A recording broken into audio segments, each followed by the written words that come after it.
Olá, alunos, tudo bem com vocês? Espero que esteja tudo bem. Bom, aqui quem fala é a professora Camila e a gente vai estar hoje dando continuidade à matéria de português, né? Na semana passada vocês viram alguns tipos, né, de figuras de linguagem, né?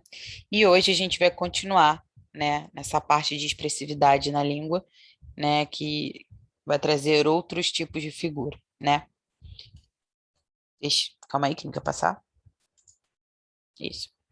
Hoje a gente vai tratar das figuras de pensamento, tá? Elas têm como função dar ênfase às ideias e pensamentos através da expressão. Geralmente, quando estamos nos comunicando com outras pessoas ou contando sobre um fato importante, queremos passar o máximo de informações e detalhes para que elas estejam ambientadas, né? Então, por isso que às vezes a gente usa desses recursos para poder, né, nos expressar de maneira mais significativa. Só que em alguns casos, somente descrever o que aconteceu não é suficiente. É preciso criar metáforas e utilizar exemplos que muitas vezes estão fora de contexto ou da realidade para que a pessoa que está ouvindo possa entender o que aquela experiência significou. É justamente nesse campo, conhecido como semântica, onde há relação entre o literal e o figurado, que estão as figuras de pensamento. Junto às figuras de palavra ou semânticas, figuras de construção ou sintaxe e as figuras de som ou harmonia. Ela faz parte das figuras de linguagem. Então, todas essas, né, figuras de construção ou sintaxe, figuras de som ou harmonia, figuras de palavras, todas elas são figuras de linguagem, né, que estão aí nessa parte da semântica entre o literal e o figurado, para poder, né, que são recursos que a gente usa para poder nos expressar melhor, né? Ai, perdão, tinha mais uma coisa. As figuras de pensamento geralmente possuem um sentido simbólico, né, conotativo. São elas hipérbole, paradoxo, ironia, eufemismo e gradação. A gente vai ver cada uma delas hoje. Então vamos começar pela hipérbole. Tem função de enfatizar uma ideia por meio do exagero, com o objetivo de impressionar o receptor da mensagem. Ela é muito utilizada no dia a dia, tanto na oralidade quanto em textos escritos. E aí a gente pode olhar aí, por exemplo, nessa a imagem da moça, né? Ai, acho que eu vou derreter nesse calor. A gente usa derreter no sentido de, nossa, eu tô suando tanto, né? Tô suando tanto porque tá muito quente. Ao invés disso, a gente fala, estou derretendo. Porque quando o gelo derrete, ele não solta água. E não é a mesma ideia que traz quando a gente sua bastante? Então, a gente usa esse tipo de exagero para poder, né? Porque ninguém derrete mesmo. Nós, seres humanos, não derretemos, igual um gelo derrete, né? Mas é para mostrar, né, com intensidade o quanto de calor que a pessoa está sentindo, né? Então, assim, independente da intensidade do calor, né, que um ser humano possa sentir, é impossível uma pessoa derreter em um dia de calor, né? Só que nesse contexto, o emprego da expressão derreter, ele meio que reforça, né, só que de maneira exagerada, a intensidade do calor. Por isso que faz tanto sentido, tá? E aí, ao lado, a gente tem também as hipérboles cantadas por Cazuza, né? Paixão cruel, desenfreada. Olha eu cantando para vocês. Te trago 1000 rosas roubadas para desculpar minhas mentiras. O quê? Minhas mancadas. Essa música é muito boa. Exagerado, jogado aos teus pés. Eu sou mesmo exagerado. Adoro um amor inventado. A gente pode ver, né, que a paixão desenfreada, sentida pelo eu lírico ali né, no caso Cazuza, vamos dizer, é, faz com que ele tente se desculpar com o ser amado, né, com 1000 rosas roubadas, e fique jogado aos pés, né, do amado. Só que quando a gente analisa essa música, a gente se questiona, né, se de fato esse eu lírico roubou exatamente 1000 rosas roubadas, né, roubou 1000 rosas, perdão, ou se ele literalmente se jogou no chão. Peraí, que a minha Siri está falando, gente. Ou se realmente ele se jogou no chão, né? Literalmente ali largado aos seus pés. No entanto, a gente pode ver que a ênfase, né, que essas palavras trazem, na verdade, elas basicamente buscam representar o amor. Né? Ele se desculpa com a pessoa amada, ele traz 1000 rosas roubadas, ele se joga aos pés só mesmo para dizer o quanto que ele ama, tá? E aí é esse exagero contendo aí na música do Cazuza. Agora a gente vai para o eufemismo, né? Enquanto um é um exagero tremendo, o outro ele ameniza a situação. O eufemismo ele consiste na substituição de uma palavra ou expressão considerada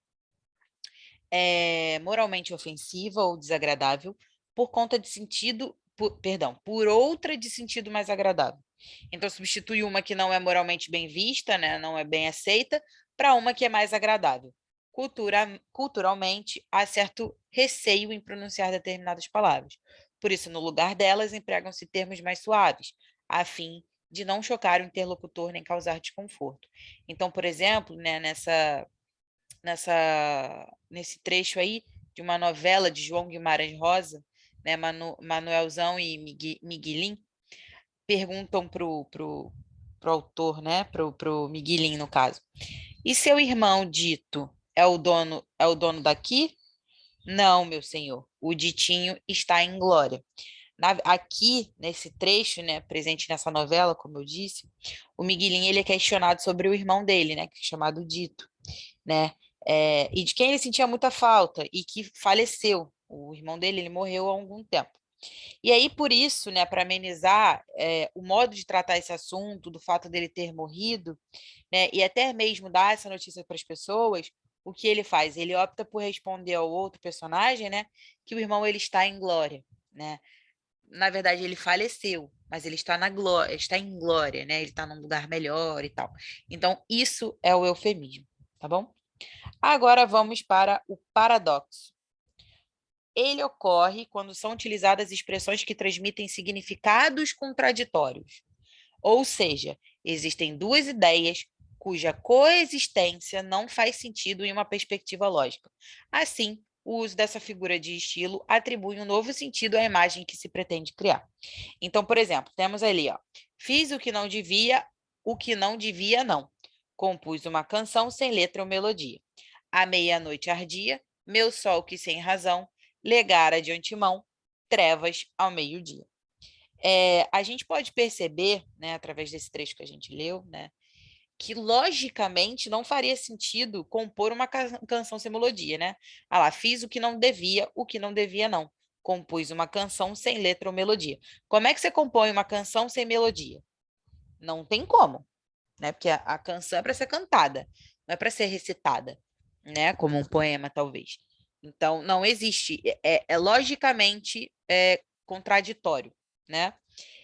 Porém, né, quando se lê os dois primeiros versos, né, esse fiz o que não devia, não, a gente pode entender, né, que o que pretende expressar ali, né, é algo que o eu lírico fez e que ele considera errado, né, a ponto de a canção escrita por ele não ter letra ou melodia. Então, algo que ele fez foi tão errado que ele compôs uma canção sem letra ou melodia. Então, isso que é algo ilógico justifica o fato dele ter feito algo que foi consideravelmente errado, tá? E do mesmo modo, nos versos, né, ali o sol ardia à meia-noite e ao meio-dia havia trevas, né, a gente vê que há o uso de termos que, quando eles estão combinados, eles reforçam a oposição lógica dos significados. Porque não tem como um sol arder à meia-noite e trevas existirem ao meio-dia, numa situação assim, que a gente entende que o sol é da manhã e a noite é quando o sol se põe. Então, é uma coisa que é contraditória logicamente. Só que essas duas informações juntas, elas são usadas para destacar reforçar essa oposição lógica entre eles, tá? É isso que está causando aqui. E aí, eu vou chamar a atenção para vocês que paradoxo é diferente de antítese, como vocês viram da outra aula, tá? A antítese é o que acontece? É quando você pega palavras de sentido contrário, né, que se aproximam, é, significados opostos apenas para evidenciar a diferença entre eles. Então, assim, a ideia de certo e errado, bom ou mal, luz e trevas, né? São ideias, são significados que são contrários, eles só são opostos. E ponto, mas eles existem, né? Agora, o paradoxo é quando você junta esses significados e faz com que eles coexistam, só que eles não coexistem. Não tem como você ter luz e trevas ao mesmo tempo, não tem como um sol arder à meia-noite, né, que é quando ele se poria, né? Então, essa é a ideia do paradoxo. Ironia é um recurso linguístico que se utiliza de expressões e palavras que propositalmente significam o contrário do que realmente se quer dizer. O objetivo é criticar ou satirizar determinada situação. Ademais, é comum utilizar esse recurso no dia a dia, tanto em contextos formais quanto informais. Então, a gente tem ali, então, Tuta, o que quer fazer hoje? Shopping. Alguma outra opção que nos deixe menos infelizes e miseráveis por conta da busca insaciável pelo consumo? Deixa eu ver. Quero shopping mesmo. Ótima escolha, muito consciente. Se a gente observar, né, nesse diálogo aí da tirinha, né, que a Joaninha falou, né, ela, o que que ela fez? Ela tentou convencer o Tuta a não ir ao shopping, né? E aí o que que acontece? A ironia é justamente o efeito do humor presente no diálogo do último quadrinho, né? Ah lá, em ótima escolha, muito consciente, né? Porque, além do enunciado, a fisionomia da personagem indica que a sua fala é um falso elogio. Porque no primeiro quadrinho ela está lá tentando convencer a Tuta de não ir ao shopping. Ela coloca as informações dela, né? Dessas coisas que nos deixa menos infelizes e miseráveis por conta desse consumismo e tal. Aí falando, não, eu quero ir para o shopping. Nossa, ótima escolha. Dá para ver que ela está insatisfeita ali, né? E esse, nossa, ótima escolha, é uma ironia pura, né? É um falso elogio. Gradação. A gradação ela ocorre por meio da sucessão de palavras ou frases que se organizam em uma progressão com o objetivo de, paulatinamente, intensificar determinado aspecto de uma mensagem até culminar no clímax ou no anticlímax. Então, a gente vai ver uma enumeração de elementos, né, que vão levar a gente a uma ideia, tá? Então, olha lá, ó. Discreta e formosíssima Maria, enquanto estamos vendo a qualquer hora em tuas faces a rosada aurora, em teus olhos e boca o sol e o dia, enquanto com gentil descortesia o ar que fresco Adonis te namora. Te espalha a rica trança voadora quando vem passear-te pela fria. Ó, não aguardes que a madura idade te converta em flor, essa beleza, em terra, em cinza, em pó, em sombra, em nada. Se a gente observar, né, o eu lírico, né, desses versos, ele declara que a amada deve aproveitar a vida enquanto é jovem, porque não adianta ela achar lá, ó, não aguardes que a maduridade te converta em flor. Não espere que quando você ficar mais velha, você vai virar novinha de novo, né? Não é assim.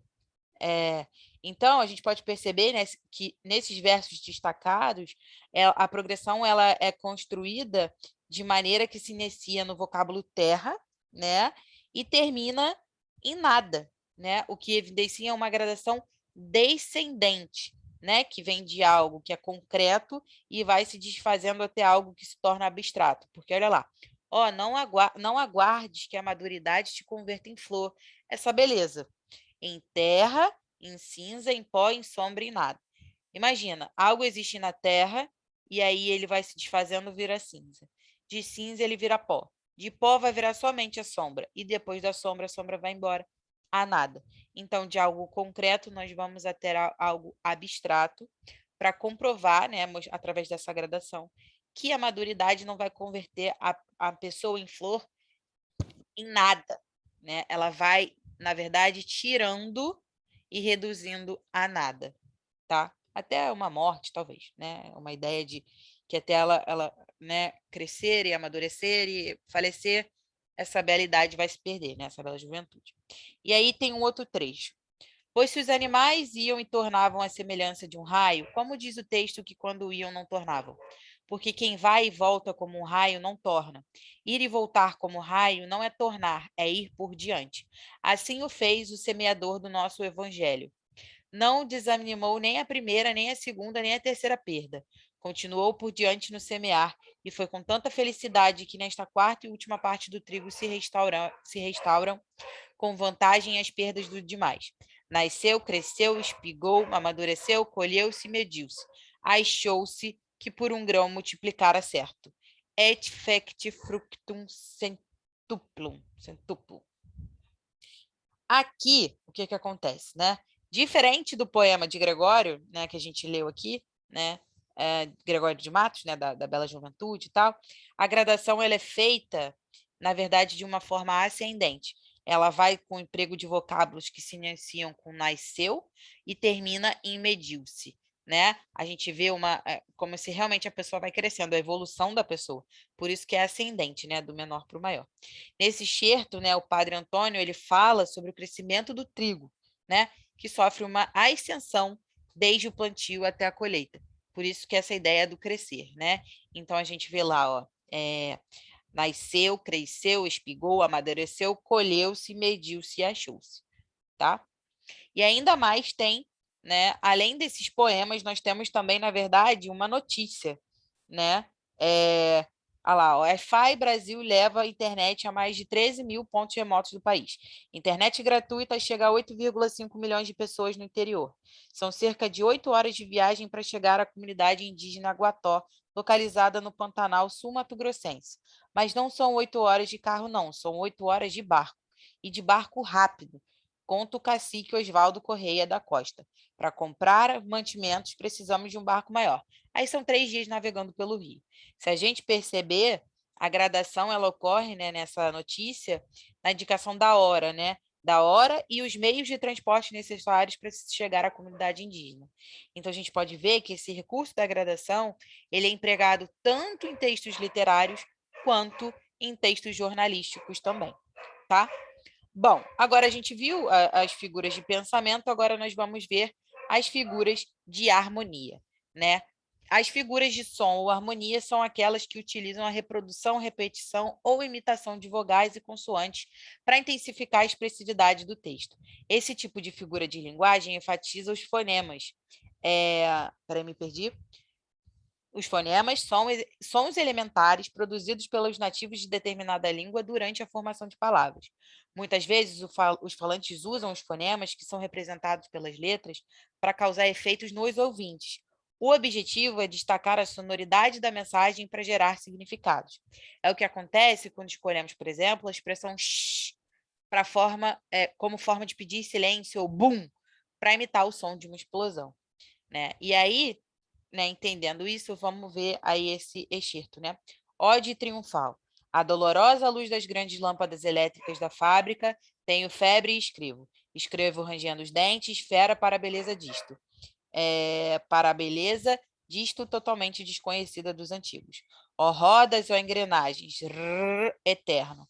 Forte espasmo retido dos maquinismos em fúria fora e dentro de mim, por todos os meus nervos dissecados fora, por todas as papilas, fora de tudo com que eu sinto. Tenho os lábios secos, ó grandes ruídos modernos, de vos ouvir demasiadamente de perto, e arde-me a cabeça de vos querer cantar com um excesso de expressão de todas as minhas sensações, com um excesso contemporâneo de voz, ó máquinas. A partir disso, a gente pode perceber que o eu lírico, a fim de evidenciar essas inovações futurísticas, do período, né, em que foi escrito, busca associar a repetição dos r ao som das engrenagens das máquinas, né, e assim ele estiliza-se não apenas a sonoridade, né, dali da situação, mas também o conteúdo do poema, né, que faz uma relação do som das engrenagens e do poema que ele fala sobre a própria maquinaria, tá? E a partir disso a gente vai ver agora as figuras de harmonia, né? A primeira delas é a onomatopeia, que é constituída por um agrupamento de sons que juntos simulam ruídos, como tic-tac, zum, zum, zum, miau, au, au, au e etc. Perceba que esse recurso emprega um ou mais fonemas como um vocábulo, a fim de reproduzir acusticamente o objeto ou o ser que se pretende imitar. Então, olha lá, o bam ou bum, né, de um estouro, alguma coisa, um puff, de uma explosão, e assim por diante, tá? Aí a gente vê aí nesse poema, né? Passa tempo, tic-tac, passa a hora. Chega logo, tic-tac, vai-te embora. Passa tempo, bem depressa, não atrasa, não demora. Que já estou muito cansado, já perdi toda a alegria de fazer meu tic-tac, dia e noite, noite e dia, tic-tac, dia e noite, noite e dia. né, que é de Vinícius de Moraes. No caso, perdão, já passei, a gente pode ver que o narrador, né, ele faz interrupções por meio de uma palavra que simula o som do relógio, que é o tic-tac. E aí, esse efeito de sentido, ele resulta na aceleração intencional da leitura. Pode ver que no começo foi devagar, né? E depois ela vai se acelerando, como realmente o resultado das horas, que passam rápido. Justamente isso que ele fala. E aí, é uma relação entre som e conteúdo do texto, mais uma vez, tá? Além disso, nós temos a aliteração, né, que consiste na repetição de um som consonantal, seja de uma mesma consoante, seja de um mesmo fonema. Esse recurso ele é bastante utilizado em poemas e canções para produzir efeitos sonoros, né, e determinar o ritmo da leitura, por exemplo. Então, olha lá, ó, na messe que enlouquece, estremece a quermesse. O sol, o celestial, o girassol esmorece. E as cantilenas de serenos sons amenos, fogem fluidas, fluindo fina flor dos fentos, né, de Eugênio de Castro. A gente pode perceber que nos 3 primeiros versos, né, ocorre a repetição do fonema S, né, que é um som consonantal, e ele é atribuído às letras C, S e SS, né? Já no verso final, né, fogem fluidas, fluindo fina flor dos fênos, a gente vê a repetição do fonema F, né? Aí o que acontece? Observe que a sonoridade dos verbos é valorizada em razão do emprego desse recurso. No período simbolista, escola literária a qual pertence esse poema de Eugênio de Castro, a musicalidade poética era um aspecto muito enfatizado nas obras. Então, esse recurso foi muito utilizado nesse poema por justamente ele pertencer a uma época, a uma escola literária, né, na qual a intensidade poética, a partir desses elementos, precisava ser enfatizado por causa do simbolismo, tá?